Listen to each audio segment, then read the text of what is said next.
Hey everyone, just wanted to tune in, let you know what I'm doing next. What I'm gonna do is just a little demonstration from Old School Tactical Volume 3.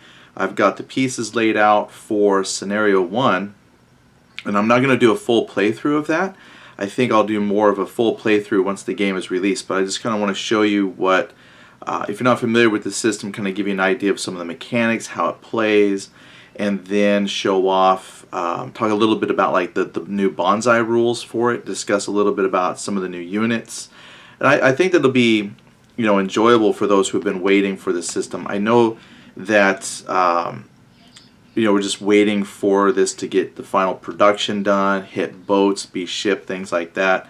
Mark's been a little bit busy, Mark Walker, so I haven't been able to find out exactly when things are coming, but he's looking into that. It's just that, I'm anxious to get this, shown to folks and out there. Not that I did anything with the development of the game. I just do some stuff for Mark on occasion, and I know that this has been one that folks have been waiting to see. So I'm going to spend a little bit of time to show it to you. I think that you're really going to like this one. And the new Japanese units are actually pretty cool. It's not like they have different stats or anything like that, but I think what makes them a really strong infantry force as far as the game rules here go is they don't get shaken or broken status. In order to defeat them, essentially, you have to get casualty results. You have to reduce them. So that does make them very formidable. And the Banzai charge is actually pretty interesting because Shane has it designed that, yeah, you can do the Banzai attack because that's what people are, waiting. They're like, yeah, I can't wait to do a human wave attack.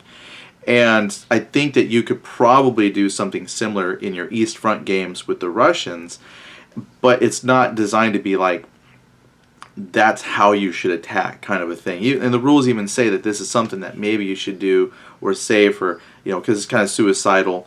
It just really charges everybody into assault mode. So I think it'll be an interesting mechanic to see how people use it. So that's what I want to do is just kind of go over a little bit of like what the first scenario looks like, explain the rules a little bit and how it's played. I think this is, for me, this is one of the better tactical games I've played. And the reason why is because I think it does a really good job of integrating the infantry rules and the armor rules. There's no needing to graduate from infantry to armor, which is a phrase I've heard used before in other games. And I've always thought that was interesting. And if you're not familiar with what that means, what it's saying is that sometimes the rules for infantry run differently in some ways for the rules to armor. And so when you get done learning the infantry rules and you feel you've got infantry down, then here comes the armor rules, and it's like almost a separate game. And what's nice with Old School Tactical is that in actuality, the rules for running infantry and the rules for running armor are very, very similar, and that means the two units really mesh well together on the board. And so I've played some games where infantry always kind of feel like an add-on. So you have like these really cool detailed armor rules, and then yes, they have rules for infantry, but infantry don't really play a vital part in the battle once you have a bunch of armor. But here, I think infantry still play a very vital role because not only are they the holding forces for things, but they can maneuver a little bit better in places where the armor can't go. And I know that's the same in a lot of games, but here I feel like there's just a better gel between the two unit types. So I've always found this to be a really good game to play. And as far as solo play, that's come up before. I've had that in comments where people say, hey, is this solo friendly? What about hidden units? Okay, well, there's not a whole lot of scenarios that require hidden units per se. There are and can be, but overall that's not a large part of the gaming, right? So you don't have to worry about a lot of hidden units and things like that. You can manage this game very well solo. And I know Shane Logan has been, the designer of the game, has actually been working on a solo system, so I'm hoping that I can talk to him and maybe I can play test that out a little bit, because I would like to maybe show some folks for that. I think that's something a lot of people have been waiting for, is some kind of solo component for the game. And I have no idea what he's working on, but I'm hoping maybe I can get something and share that out a little bit. Yeah, that's pretty much it. I'm going to go ahead and flip the camera around. This is where I need the assistant to pause the camera for me, or someone who knows how to edit video, because I'm just going to do this. Alright, so before we dig in, I just want to say what perfect timing. I got an email from Mark Walker because I had asked him about when, what updates do we have for OST Volume 3, and he said that if everything goes well, which it never does, but if everything goes well, we should have ships in the port of Miami March 5th. Now, I don't have tracking information for the specific ships yet or anything like that, so that means that things are moving forward, and then once we have actual details, we'll get that posted out for everyone. So yay, that's pretty cool. That's a start, and that doesn't cover necessarily the rest of the world yet. So you might say, well, when is it hit Canada, Europe, things like that? Well, it'll be around that time, but again, once I have more specific ship information, I can get that out. But it looks like, again, fingers crossed, if all goes well, we're looking for March 5th time frame. Yay, that's awesome. That's less than a month, so perfect. Okay, so with that out of the way, what I want to do is read, I'm trying to find it here, what Scenario 1 is. Scenario 1 out of the playbook is Raiders. This takes place August 5th, 1942 on the Solomon Islands. Leading up to Operation Watchtower, Marine Raiders carried out missions to gather intelligence and wreak havoc on Japanese lines of communication. At dawn, the Raiders deploy from their boats. Their orders: find and destroy the enemy radio tower. Alright, so just a brief summary of the action. So here we have the Marines, and there's a lot of Marines. There's 10 Marine squads, 1 lieutenant, 2 sergeants. And if my buddy's watching, there's the Sergeant Cruz right there. You might not be able to see that. Let me zoom it in there for you. But there it is. There's Sergeant Cruz. He is in the action. Then we have 4 BARs assigned throughout and 3 satchel charges. The satchel charges are going to be used to destroy one of several... Let's see if I can get my camera to cooperate here. One of several control points for the Japanese. So there's a control point here, and they're on these buildings. And one of these, which has been randomly decided, has radio equipment in there. Now, I say randomly because I'm playing solo, but if I had a face-to-face opponent, the opponent would secretly mark which one of these has the radio equipment in it. And the idea is, once you have a Marine unit in there and they spend like 1 turn in there or 1 imp, what does it say? When a satchel charge is tossed in, or looking here, I thought it said something. I guess you have to have a satchel charge. Okay, well that's important. I thought they had to spend time there, but essentially they're just going to have to attack it with a satchel charge. That means you might lose some Marine units, and they're going to have to. Equipment management might be important for this scenario. So, got to have a satchel charge to destroy the location once the radio equipment is found. I think there was they get to spin. Let's see. They just revealed when a good order Marine squad or reduced squad moves adjacent. Okay, cool. So as long as they can move adjacent to the building, they can see if it's got the radio equipment, and if they have a satchel charge, they can make an attack with the satchel charge into the building and destroy the radio equipment. And then they have to remove and get units back off. So as long as they can get 3 squads or reduced squads back to the starting area over here, they've won this scenario. So they're going to rush in and destroy some radio equipment. Once the radio equipment is destroyed, Japanese reinforcements are activated at the start of the next turn. And then they come anywhere on the south edge of the map board. So as you know, with old school tactical, there's usually at least one really massive mounted map board. I mean, I'd have to put the camera up to really fit this thing. And what I've done is I've actually folded it down so that it focuses on just the area of play for this first scenario. So that's what I did here. And that's just for ease, otherwise I'd be reaching across the table for everything. And my camera setup isn't really set up for that.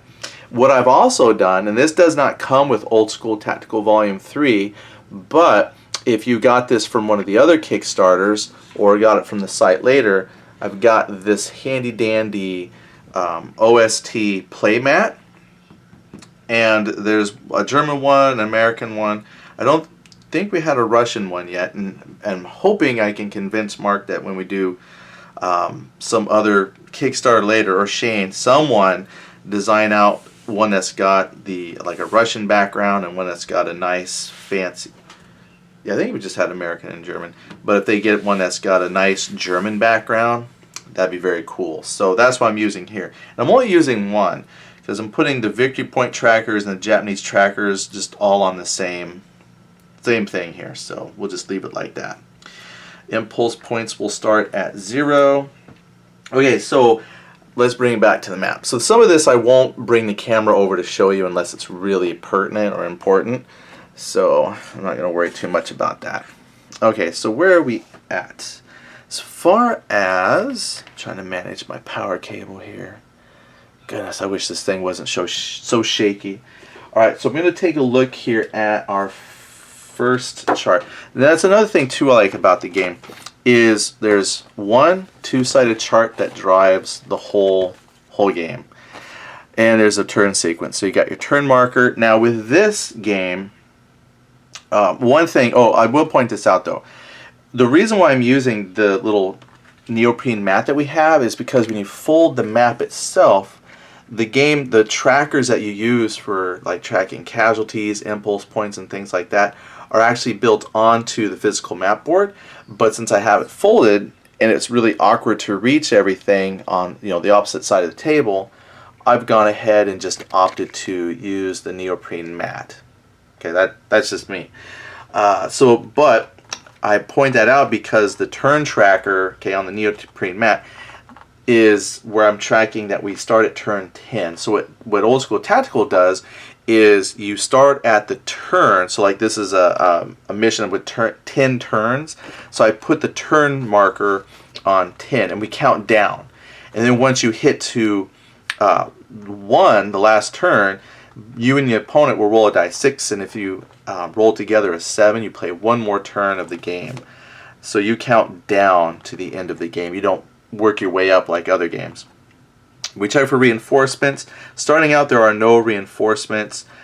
Next part here is attach leaders and weapons, which would be great if I had, if a unit died, let's say, and they dropped their satchel charge, I could move a unit onto that, and at that point I would want to attach that weapon to that unit that picks it up. Or if I've got several units in a stack, 2 squads essentially, they can transfer weapons amongst themselves. And the same with like attach a leader. So attach a leader is going to be attached to usually a particular squad as they move throughout combat. And that's important because the leader will attach his combat modifier to that particular squad. It's not the whole hex. However, leadership bonuses for things like rally and things like that do affect the hex and whoever's within their leadership range. So I don't have anything to change for them or the Japanese. Then you would check for smoke counters, you make any special scenario rolls, check for free rallies or bog rolls. So as the Marines take some casualties, whether broken or shaken, they're going to get attempts to rally that unit back. In addition to spending impulse points to do that, they get a free check for everybody. Or if you have vehicles, there's no vehicles in this first scenario, it's just a bunch of Marines. I didn't even tell you what Japanese units there were, but there's essentially, I think, 4 Japanese rifle units and a lieutenant, 2 lieutenants, and there's a light machine gun. I think they have 1 light machine gun with the Japanese. So there's 1 heavy machine gun, 1 light machine gun. So there are very few Japanese units because, again, they've dug in as defenders really well, and they don't suffer from shaken or broken results. So they're very, very tough to wound. Okay, then we're going to check for the initiative roll. For this here, I was going to show you how cool it is to find stuff. So let's say, what I like about the rule book here is that generally, the way that this is set up, and a lot of people, some people like this, some people don't, is it's kind of on a numerical system. So instead of like a traditional written it out like a paragraph, it's just written out by here's the key points to remember about something. So here we got to the gameplay section. You want to learn about initiative. So it's got its own little section. And so, as you know, bullet point 1, at the beginning of the turn, both players roll 2 6-sided dice for the initiative. Bullet point 2, higher roll wins the initiative and plays first for the turn. Bullet point 3, player winning initiative may pass if he has less impulse points in total than the other side.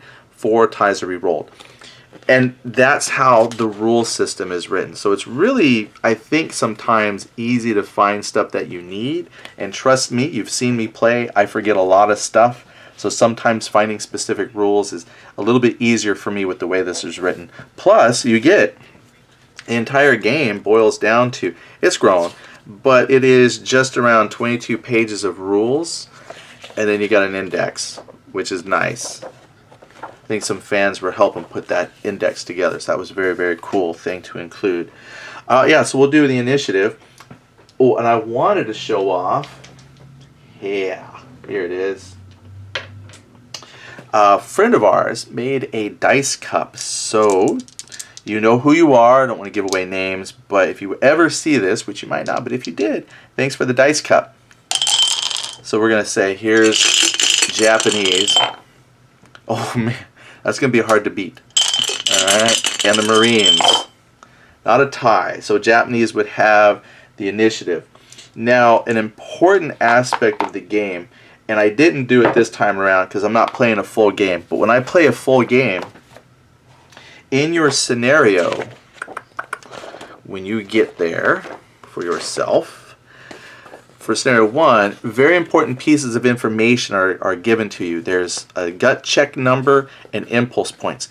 Gut check is essentially like a morale value. So if you are, due to combat, suffer a shaken or broken result and you try to do a rally to remove the shaken or broken penalties, you're going to roll 2 dice, apply a leadership modifier, and if you are higher than that number, boom, you rallied. It's an X for the Japanese forces because, again, they do not suffer shaken or broken results. They only suffer casualties, so they are very, very tough. In this particular scenario, they get 1 dice 6 plus 2 impulse points. Impulse points are what you spend to activate units, and that can be the thing that either really makes your game good because you roll high and you can do lots of actions, but it's a very finicky system and it really represents a lot of things. Some people are like, well, why do you do that? That can represent your commander's abilities to relay orders out to the forces, your forces willing to, you know, press on with the battle. Maybe they're taking a break on the field because they're tired, reloading. All of those abstract things can be represented in impulse points. And so let's roll. And the way it works is every time you activate a unit, you spend 1 impulse point. That's it. Once you run out of impulse points and you still have units on the board, no other units can activate. So you got to be very careful with how you spend those impulse points. It's like money. So the Japanese player had 1 dice 6 plus 2, so they're going to get 4, which is not bad because the Japanese player on the defense probably isn't going to move a whole lot. So I'll just put 4. Then it says the American player, the Marine Raiders, get 3 dice 6. That's a lot. So they're going to have a total of 12 impulse points. I'm going to mark that over here. I got a spot for the 10. Yeah, that's an amazing amount of impulse points. All right, so after we've got the initiative determined, now this is what I usually do. I write this down on some, like a 3x5 note card that I kind of fold in half so it's tinted, and I can look at that as a quick reference, what the gut check and what their impulse points are. And what I'll do as the game progresses is, as you suffer casualties, for I think it's like every 5 casualty points, you get a impulse modifier penalty of 1.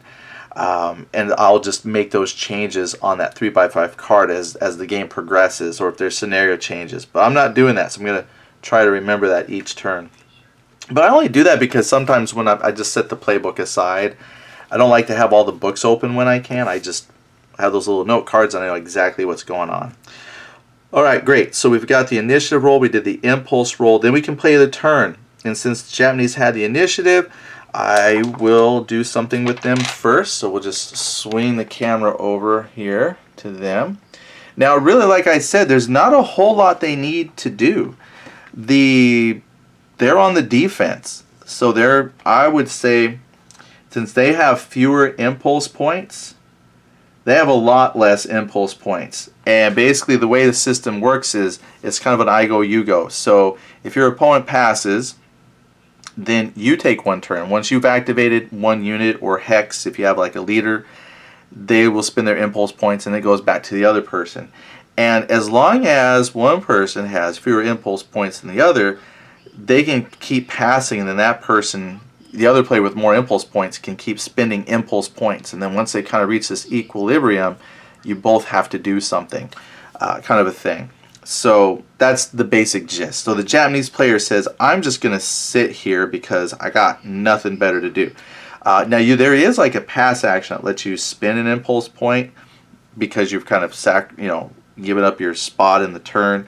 But in the beginning sections, you can just do like a pass. Won't use an impulse point, and then the other player goes. So the Marine player, well, they've got a lot of choices here. Now I'm trying to move this so I don't break anything here. Alright, so with the Marines, we've got a lot of units, we've got a lot of choices. Now, what I can do, I'm trying to get the camera to stop moving, is I've got 3 stacks with leaders, 2 stacks without leaders, and the stack up here has a BAR, and everything else down here has the satchel charges BAR. And I've got a stack of 2 Marines that don't have anything. They're just there to fill in replacements. I'm going to go ahead and move Sergeant Cruz, and you've got here some new terrain, like these palm trees essentially, and they are only 1 movement point. Let's see, palm trees, 1 movement point for foot folks. They do have a defensive 1. I'm just looking at the chart here. So we're going to go, what's their movement first of all? Movement of 4. Now this is going to cost 2 impulse points because Sergeant Cruz is going to activate, and he's going to activate both squads in here for a group move. So with 4 movement points, 1, 2, 3, 4. They're just going to move like that. 1, 2, 3, 4.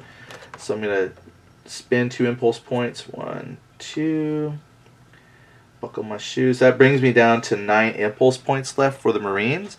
And then I thought I popped them out. I must have put them back. I'm going to grab a used, well, not used. It's used on one side, but the way this works is your units can actually activate twice in a turn.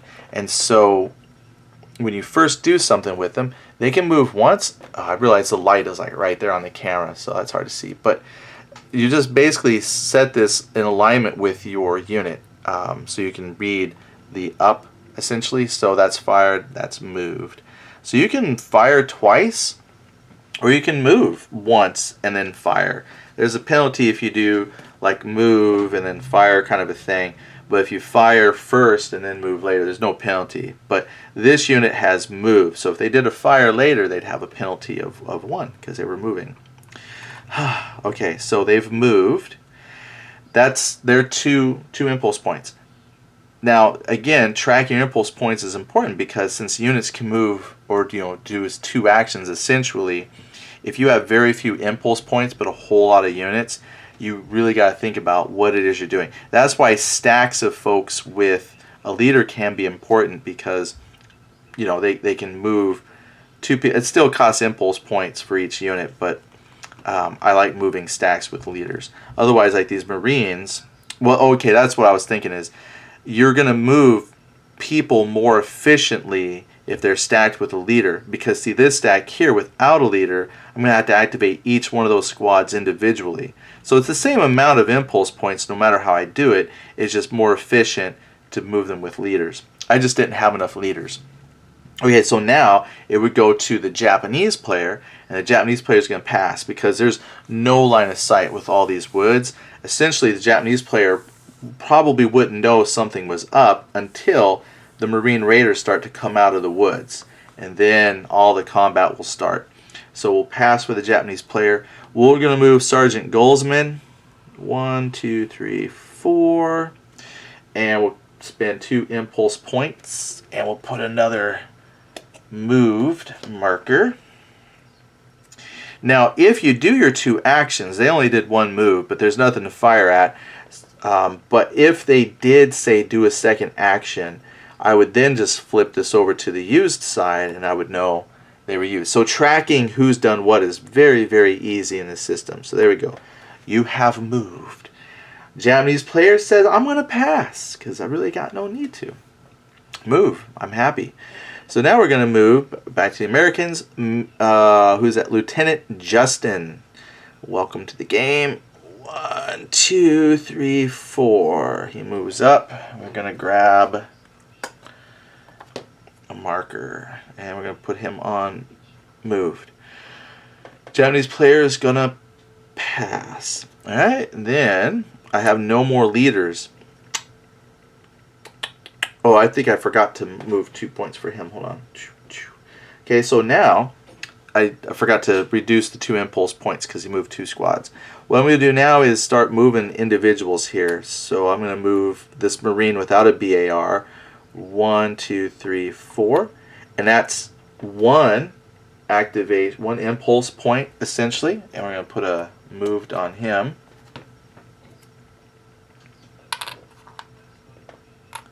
Japanese player passes. Then this other Marine moves up. 1, 2, 3, 4. And since they both did move actions, I'm just going to simply stack them and use that 1 marker for both because they both moved. No need to mark them separately. Now is an impulse point. Now at this point, I could bring your attention over here to the tracker and you'll see, just unplug the power for a moment, that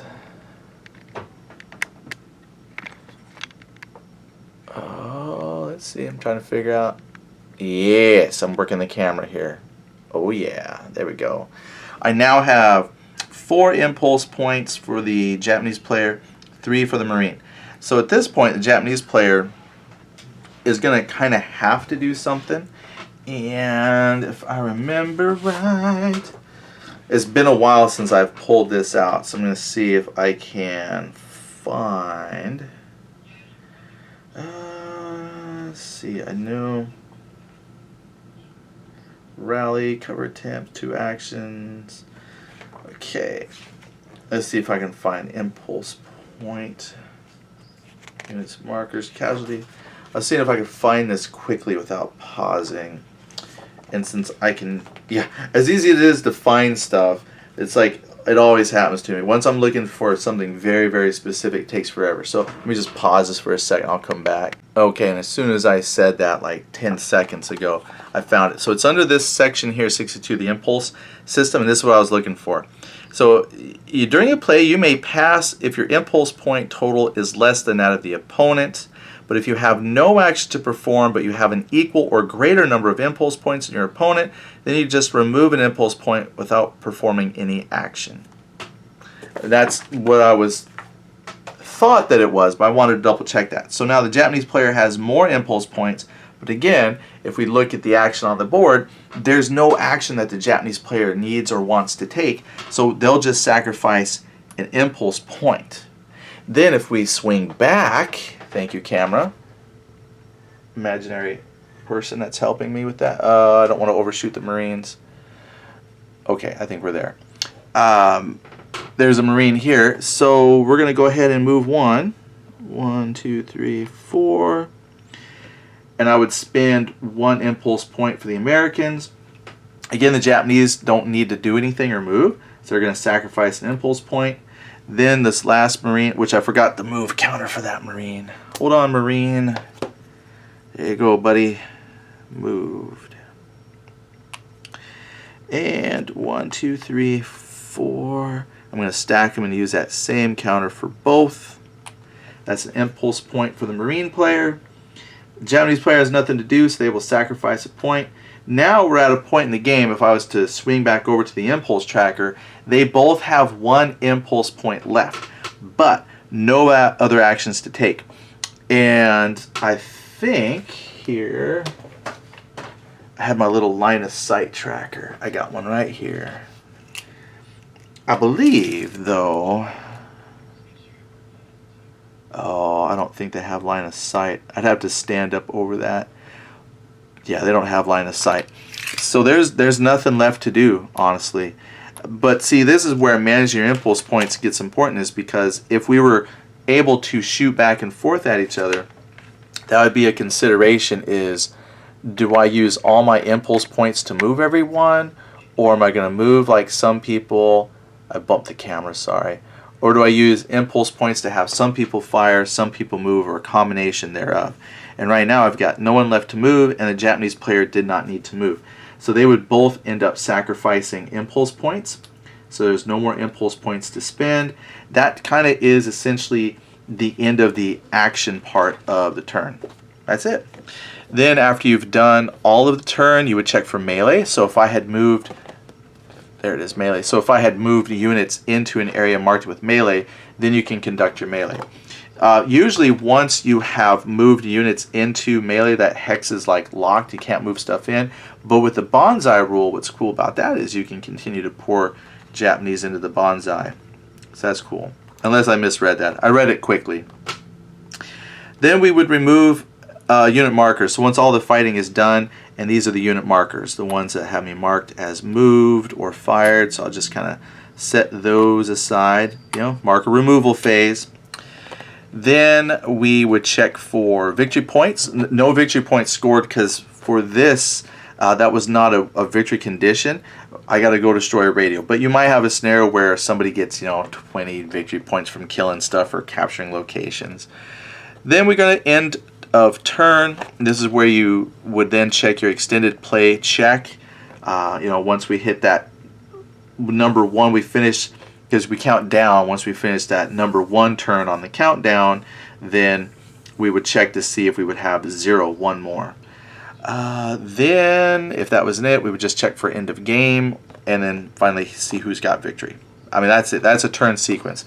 It looks like a lot, but it goes rather quick. And then I would just advance or count down. The turn track then would go to 9. I think I even pop that out. Let me pop that out here. Pop out a turn. So I'm down to 9. Then we could check for reinforcements. So again, this scenario, no reinforcements for the Japanese until the radio is destroyed. We would attach leaders, nothing like that. Check for smoke, check for scenario rolls, do any free rally checks. So I'm just going down the list. Initiative. Japanese player got an 8. Marines got a 6. So Japanese retain initiative. Then we're going to do the impulse roll point. So Japanese is 1 dice 6 plus 2. So they end up with 6 this time. They might not need them until the Marines come crashing through the woods there, or the little jungle. Then we're going to check for Marines. Marines get 3 dice 6 impulse points, which they get, what is that? 8 plus 5 is 13. Yay, basic math. 13 impulse points. Then we can play the turn. So Japanese get initiative. Now again, because they have fewer impulse points, they're going to pass because there's nothing for them to do. Then the Marines are going to do something next. We're just going to move them up. Hoo-ah. So we're going to go Lieutenant Justin. Now I'm just going to double check. Is that a jungle path? That's my jungle, not a jungle path. But the jungle, 3 movement points. Yikes. Let me make sure. Is that really a jungle? So in the playbook are the new terrain types. And that is indeed jungle. Apparently they don't have big wooded forests in, wherever we are, the Solomon Islands. They do have a jungle path. Paths, these are paths in the heavy jungle. They are varying heights. They block line of sight from all levels. They cost 2 movement points per foot, 3 movement points with a bog roll for tracked. Wheeled vehicles cannot use the tracked path there. And plus 2 defense for units in the hex because of the jungle. Artillery does not cause air burst. Oh, that's interesting. Jungles do not apparently shrapnel the same way that vegetation in Europe does. So, interesting. So we know that it's 3 movement points to move into a jungle. These guys are not going to get there anytime soon. So 1, 2, and not enough movement points. Wow. Alright, and that was 2 impulse points for the American player. 1, 2. Then the Japanese pass, because they're happy, they're eating rice. They have no idea what's about to hit them. Then the Marines come in. 1. They're going to do it. They're going to get into their first jungle hex. I don't have any good jungle sounds either. The Japanese player, oh, that's 2 impulse points. I got to not forget, spend my impulse points. Then the Japanese player says, we pass. Then the Marines say, ooh, gunny. 1, and all the way up here with the leader. That's their 4 points. 1 for the clear, 3 to enter the jungle. Welcome to the jungle. That was 2 impulse points. We're now tied on impulse points. The Japanese player will sacrifice an impulse point because he's got nothing to do. Yeah, so you might be saying, why don't you just move twice? Because the rules say you can't move twice. So that really makes you think on your feet as far as, you know, movement of troops, especially if you have very few impulse points. Or it's very annoying because you might have a lot of impulse points and you can't do anything like this. Like I can move, but that's it, all I can do so far. So that can sometimes really, really suck. But, you know, it is what it is. Alright, so the Americans, now we're down to individual units. So we're going to go ahead and move an individual unit here. 1, 2, 3. We're going to stay right there because there's a little... They get a little bit of protection here. So they're going to put moved. And that's an impulse point. Now this Japanese sniper, which is right there here, I think he would have line of sight. Yeah, because it's right down that hex line. The other thing too is these 2 degrading to the firepower.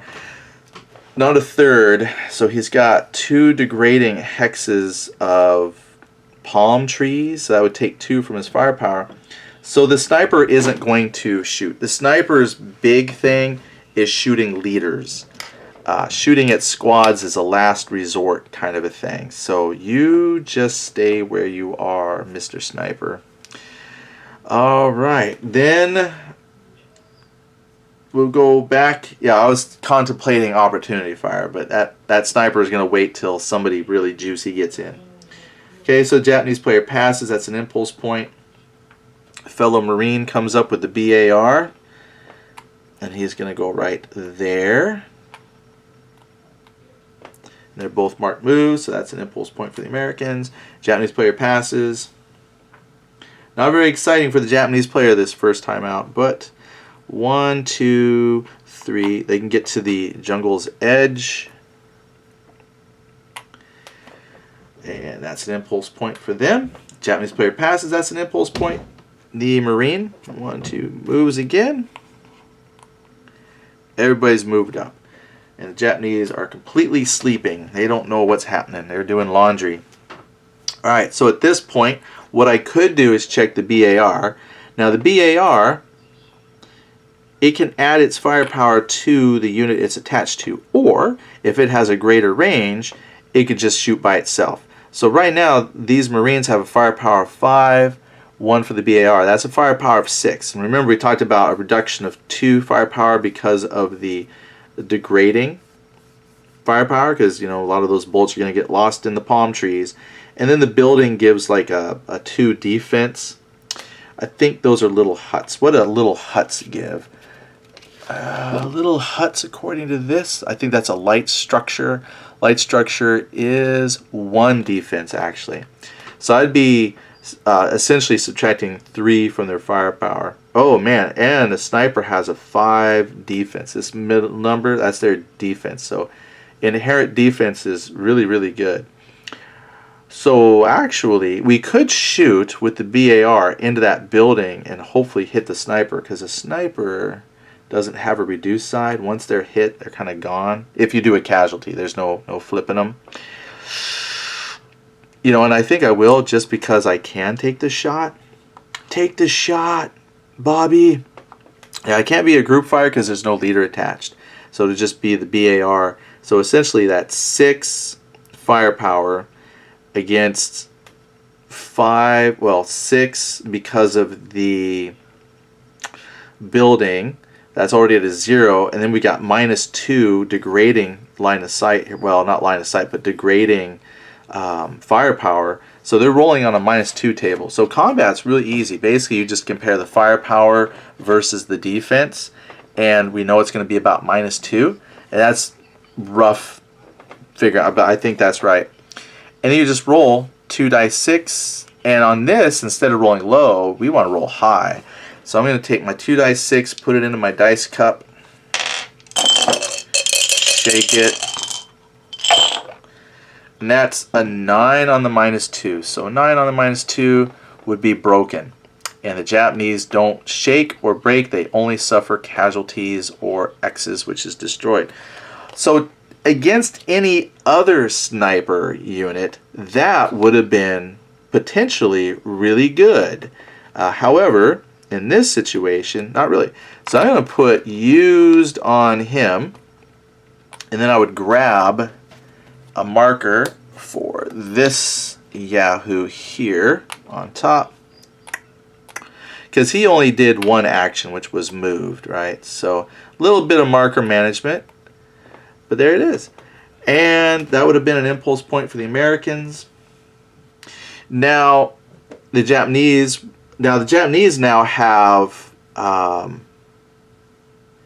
more, so they're going to pass. That's going to cost. Problem is, I really don't have anything else to do. I mean, I could have this Marine unit shoot, and it would be on a -3 column against the sniper, because it's the same bonuses, it's just they don't get a BAR bonus. So, and they have to shoot separately because, again, no leader. And they're going to do it. They're going to roll 2 dice. So they're busy shooting into that building. And a 6 guarantee. 6 on a -3, that's nothing. I mean, that's blank. So it's just spitting rounds into the wood. And then I can go ahead and mark both of those units as used. I'll just use one marker for both. And that's their other impulse point. And if the Japanese passes, that's it. And there. I mean, that's essentially a couple of turns in a nutshell. So the game plays fairly quickly when you're not stopping to try and relearn rules like I am or look things up. It plays pretty quick once both people just kind of know what they're doing. Of course, we're going to have this particular scenario, there's a little bit of moving up. And then what the Japanese player could do is maybe decide to meet them in the jungle, or they could have moved out and hope for some melee action. Thing is, there's no special rules in melee for the Japanese, so it's not like some games where there's nation-specific rules unless it's in the scenario. But just on a whole, the nation-specific rule for the Japanese would be the Banzai. So let's take a look at a Banzai. So let's pretend that we fast forward the game, and now we have Marines that are popping out of the woods, and they're getting ready to launch some assaults. They're out here, and the Japanese are like, nope, we're not going to take that. It might not be close enough, because you got to have enough movement points to move into the hex with the enemy. But let's pretend that some folks are in the open here. All right, now with the Banzai charge, and I am actually kind of excited to look at this. I'm going to pop some of these counters out. The way it works is it's going to be the first impulse of the Japanese player's turn. Okay, so let's just zoom the camera over a little bit. So let's say they're like, yes, let us Banzai. So what you do is you activate somebody like you normally would, and this lieutenant is going to say, you know what, I'm going to Banzai charge, and I'm going to activate my dudes for Banzai. Then you've got this little stack here to remind you who all is part of the Banzai. Because one thing about the Banzai charge, I'm going to read this here, as I read this and I thought, wow, that can be either very cool or a real pain to manage. So it's an option available to the Japanese player. Just looking at the rules, Banzai attack must be declared by the Japanese player on the first impulse of any turn. Once activated, the Banzai attack remains in effect until the end of the scenario or until all units involved are destroyed. So you can only activate once one Banzai charge in a scenario.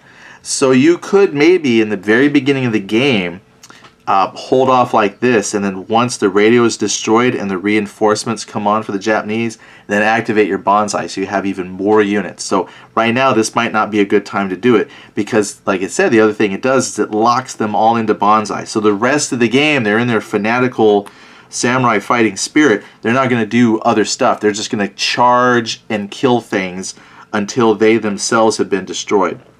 So I would mark, why would I mark this stack? So first, this guy marks himself. Now, here's something cool. Let's say we had some of these dudes. Now, if they have equipment, they might take the equipment with them, but some items they would just leave behind. But let's say I've got that rifle unit there. I got that lieutenant here, and let's say he's got someone here. So let's say I'm kind of spread out. I activate this lieutenant, and I say, we're going to Banzai. Then any unit in his range of purview of control, so his leadership is 3, he can affect out to 3 hexes. He says, you're going to Banzai. And then he looks at Lieutenant Kusanagi. He says, oh, Kusanagi, I don't know the Japanese ranks, but you know, oh, Kusanagi-san, you're going to Banzai. Bam. He activates the leader, and then guess what? That leader then activates anybody within his range. And so if I actually had those reinforcements on the board, man, check it out. You could make a chain reaction here and activate another leader, and then anything within his range.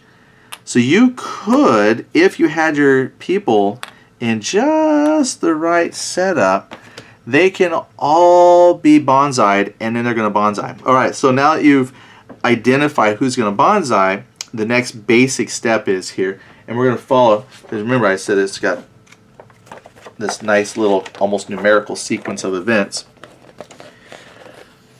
Banzai mechanics. So you move up to your full allotment of movement points, and as part of the same action, you assault move into an enemy occupied hex.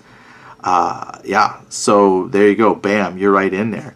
And then you place a melee marker immediately. Unit can move into a hex with a melee marker already placed following stacking limits. Normally you can't. Melee hexes are locked out after all units in Banzai attack have acted. Melee are then resolved normally in the melee phase. Unit must seek to close with the nearest enemy. If that hex has reached its stacking limitations, it must close with the next nearest enemy unit. It is Japanese players' choice when enemy targets are equally distant. Then after a full movement is used and no enemy is adjacent. So if I moved and I could not get into a hex to assault, I would put this. I would just flip the Banzai marker to say moved, and I would know then, okay, I've already moved that stack, or they've already moved, they just couldn't reach anybody. And that's scary because they have to keep charging. Units starting in a stack may separate and move independently, so I can split them to attack different units. Units in Banzai may not fire on enemy units, they may only move and assault move. Units may be attacked with opportunity fire normally over the course of their movement, but they do not have to stop when taking casualties. Okay, that's another scary thing. So normally, if you do opportunity fire and you shoot at somebody and you get a broken or shaken or a casualty result, that unit stops in its tracks. Not the Japanese. So they would continue on with a reduced unit. So you have to eliminate the unit to stop them from being part of the Banzai. Any continuing melees from previous turns may be moved into up to stacking limits. Okay, that's normal. Lone Japanese leaders can assault move into an enemy hex. Oh yeah, that's another thing. Normally leaders don't assault on their own, but they can. They just have a firepower 1 and a defensive 1. No leadership modifier applied. After all units in the Banzai attack have acted, the turn continues normally with the opposing player's next impulse. Units in the Banzai attack which are not in melee may be attacked normally during the rest of the turn. On subsequent turns, the Banzai attack continues on the Japanese player's first impulse. So once you have dedicated folks to the Banzai, they're part of it. So if you were doing like this defense, you're protecting these radio spots, you might leave, say I had a guy with a machine gun, so you might leave behind the person that had the heavy machine gun to defend a point necessarily. You know, like, okay, I'm leaving this guy Ichigo behind only because he's got the type whatever they use for a heavy machine gun. He's got the type 92. But the rest of these yahoos, they're charging. And then they take a turn moving. And they got 4 movement points. This unit is in the open, so they move right in. Bam! And I'm going to replace the Banzai. Well, I'm going to leave the Banzai with them because they're part of the Banzai. So if they survived that melee and reduced that group down, they would move on. Let me find my other markers here. I got some melee ones. I've got some other admin markers. Where's the melee? Foxhole, satchel char. Here it is. I've got a nice bunch of coconuts. Where's... Flip it. Oh, of course. I can't find it. Oh, there they are. Yeah. Hooray for double-sided markers. Alright. They get marked. Hopefully you have enough melee. I was just thinking, goodness. But see, here is an example where I moved 1 rifle unit in. This leader here, he's sitting on Kusanagi. Oh, he's only got 1 rifle. But what he could do is move in. So normally once the melee is set, you can't till like the next turn reinforce it. But Banzai will let you. So I'm going to move them in. And now they have reached their stacking limits. And they've got the LMG with them. So I'll just leave that Banzai off. But I'm not going to play through that whole thing to make you watch all that. But let's just say that now we've stacked, we've moved everybody just for the heck of it. Let's say we went through all that. They all get marked with melee. I will do that though. Oh, the Marines, they weren't thinking. They should have I can't speak. They should have thought that out better. Bam. Then we play through the sequence of events, you know, all that other good stuff that you could possibly do.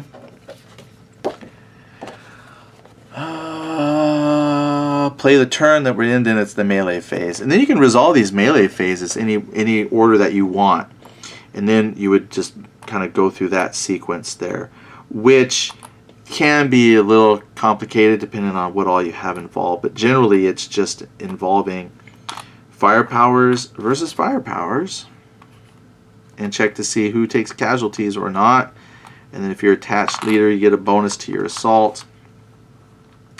So this is how I usually do it. I just lay it out so I can see everything. And if they got like an attached whatever. Let me make sure that the Banzai folks can actually bring their equipment.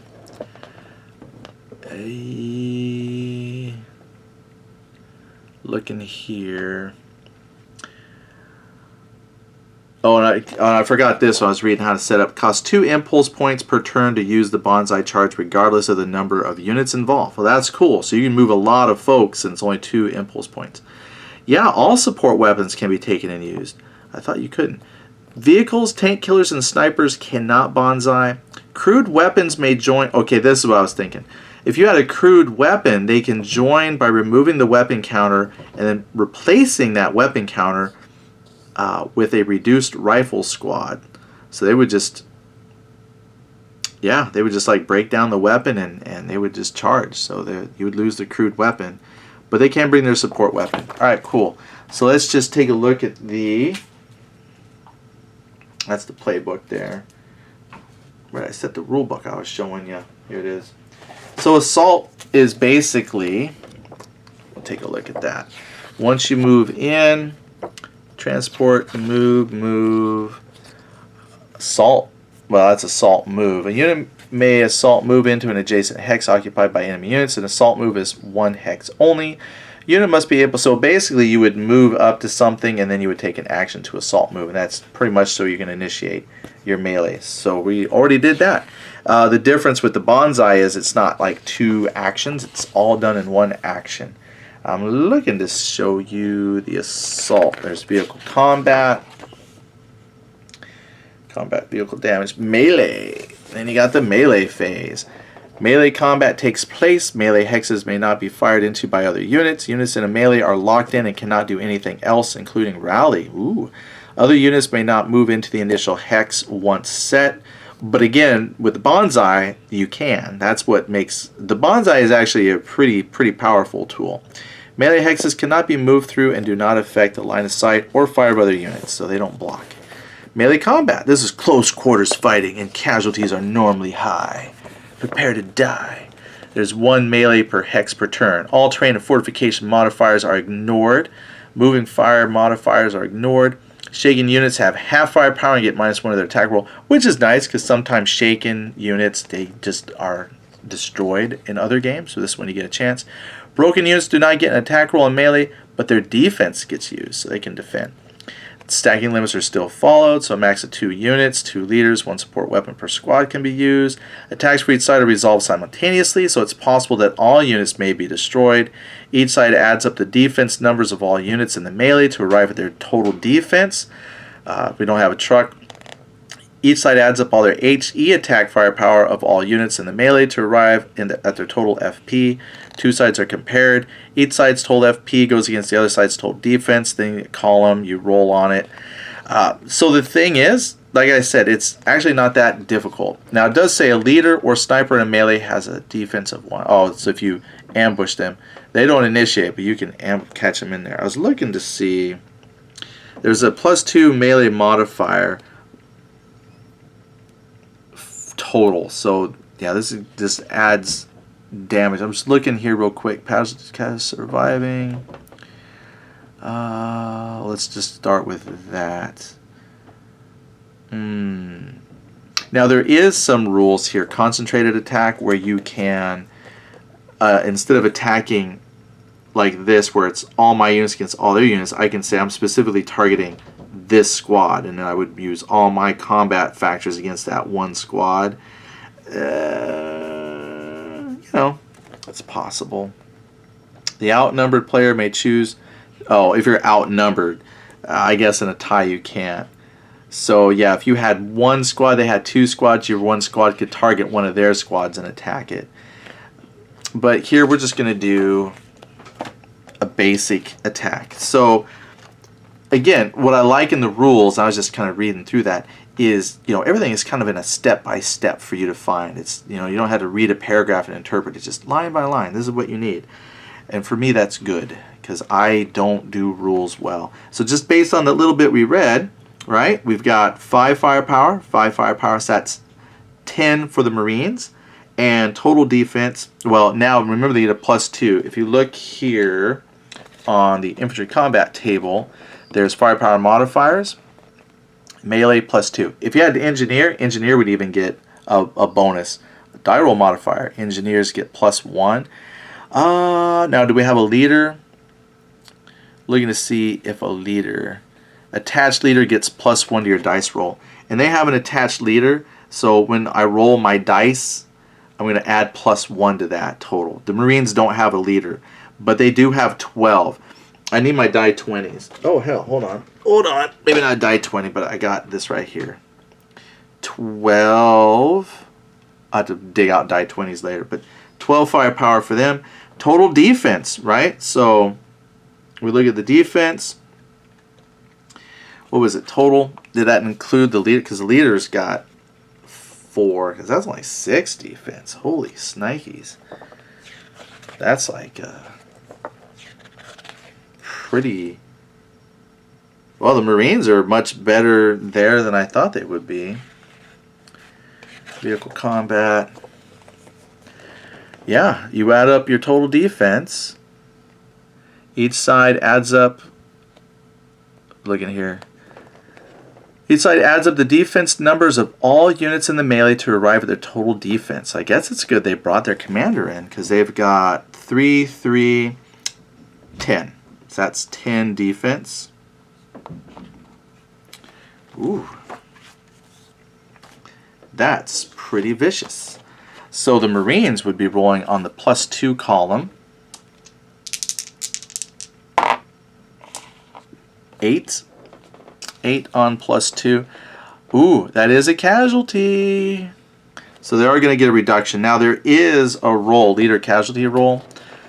So only player rolls 1d6 when attached unit takes a result. We're going to say that the non-attached leader unit got hit with a casualty. That way we don't have to check for them.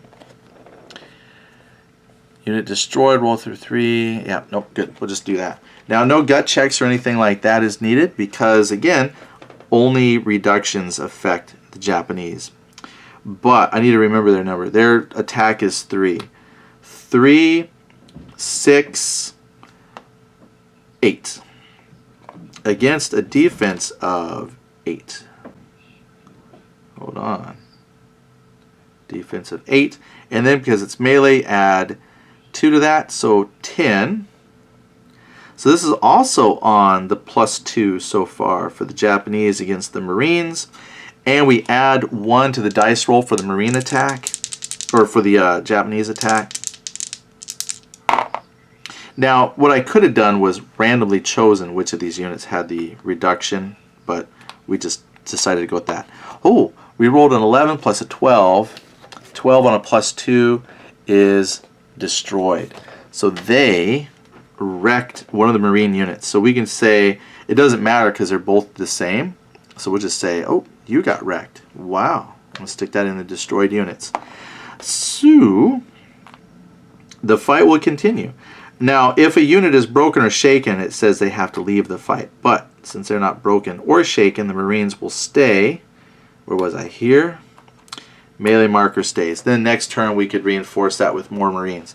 Well, that just happened to turn out that, you know, you would expect Japanese to win in a melee. They got their swords and they're yelling and screaming and shouting. But that is just kind of a rough go over of how all that works. I know it probably took a lot longer than you were expecting on just a quick little showing how things go. But that's the basics of the old school tactical system. It plays quick when both people know what they're doing. Which when I play solo, I do a lot of, you know, explaining things. So maybe the flow of the game is a little bit slower than what you would expect. But generally, it moves pretty quick. It's just comparing firepower to defense, look at the difference on a chart, roll a couple dice, boom. You know who's got to take some kind of casualty check. And then when you add in the Japanese, who don't take shaken or broken, and they only suffer from casualty results, that makes them very tough opponents indeed. But there you go. We'll leave it at that. So thanks for tuning in. I know some folks are looking for some more with the... well, I already forgot. What did we just get done playing? World at War 85. So I'll have more of that coming up. I'm also going to take a dip into my War Storm series, I think. I got it in the Kickstarter. It's the Normandy Beginning of the End. And they're rewriting the rules. The parts that kind of I didn't gel with me, they didn't rewrite. And I haven't given the game a real fair shake yet. So that's another game I want to get to the table and try out again. Because I bought it. Might as well play it and share it with all of you.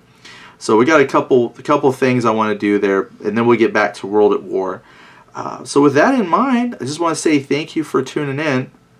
If you have any questions about Old School Tactical, ask me. And if I can't answer it, I can reach out to like Shane Logan or someone, see if I can get an answer. Might not be in a timely fashion, but I just wanted to spend a little bit of time with this since the countdown to the release and shipping out to backers is finally on the way. Again, once more details come in, I'll be happy to share that out with everybody. But in the meantime, thank you again for watching. Thanks for coming to the table. And we'll talk to you later. See y'all later. Bye.